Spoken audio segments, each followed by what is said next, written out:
Kalau menurut Undang-Undang Dasar seharusnya tidak langsung kepada MPR, tetapi DPR kepada Mahkamah Konstitusi. Baru nanti hasil putusan Mahkamah Konstitusi disampaikan kepada MPR. Kita kembali kepada ketentuan yang diatur di dalam 7A ya, Undang-Undang Dasar 45. Nah, mekanisme yang ada di dalam pasal 7A Undang-Undang Dasar 45 itu adalah DPR ya, mengajukan kepada Mahkamah Konstitusi. Nah, untuk pemberhentian presiden dan atau wakil presiden. Nah, terkait dengan desakan ini, kalau saya baca itu kan di poin terakhir ya, poin nomor 8, ya, itu sebenarnya bukan mundur kalau saya baca itu, tapi mengusulkan kepada MPR.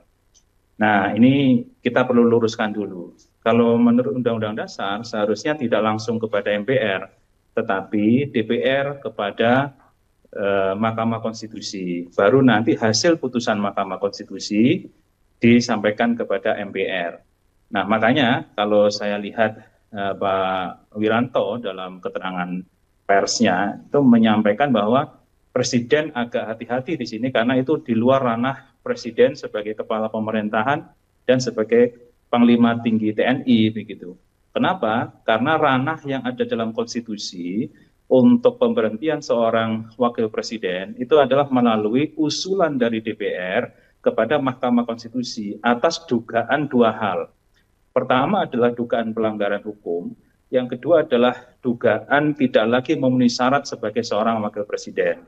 Nah, kalau rekomendasi dari Dewan Purnawirawan ini agar presiden mengajukan kepada MPR ini agak miss memang kalau dari sisi tata cara impeachment yang diatur di dalam Undang-Undang Dasar. Jadi kalau boleh saya jelaskan, sebenarnya tata cara yang diatur dalam Undang-Undang Dasar, pertama DPR ada dugaan ya, tentang dua hal tadi, pelanggaran hukum atau dugaan tidak memenuhi syarat. Dugaan ini disampaikan kepada Mahkamah Konstitusi. Nanti Mahkamah Konstitusi akan mengadili. Ya. Apa saja dugaan pelanggaran hukum itu? Pertama, kalau diduga melakukan korupsi, pengkhianatan terhadap negara, melakukan tindak pidana suap, kemudian melakukan tindak pidana berat lainnya, dan satu lagi, melakukan perbuatan tercela.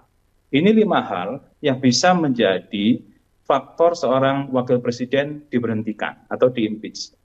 Nah, kemudian yang kedua, dugaan tidak lagi memenuhi syarat sebagai seorang wakil presiden. Nah, inilah yang nanti akan diuji oleh Mahkamah Konstitusi apakah benar dugaan dari DPR tadi itu. Nah, tentunya dalam hal ini kalau saya memandang, kalau mekanismenya benar ya seharusnya Pak Prabowo kapasitasnya bukan lagi sebagai presiden, bukan lagi sebagai Panglima tertinggi TNI, tapi sebagai ketua umum partai yang lebih relevan. Ya, dari ketua umum partai punya kekuatan di parlemen.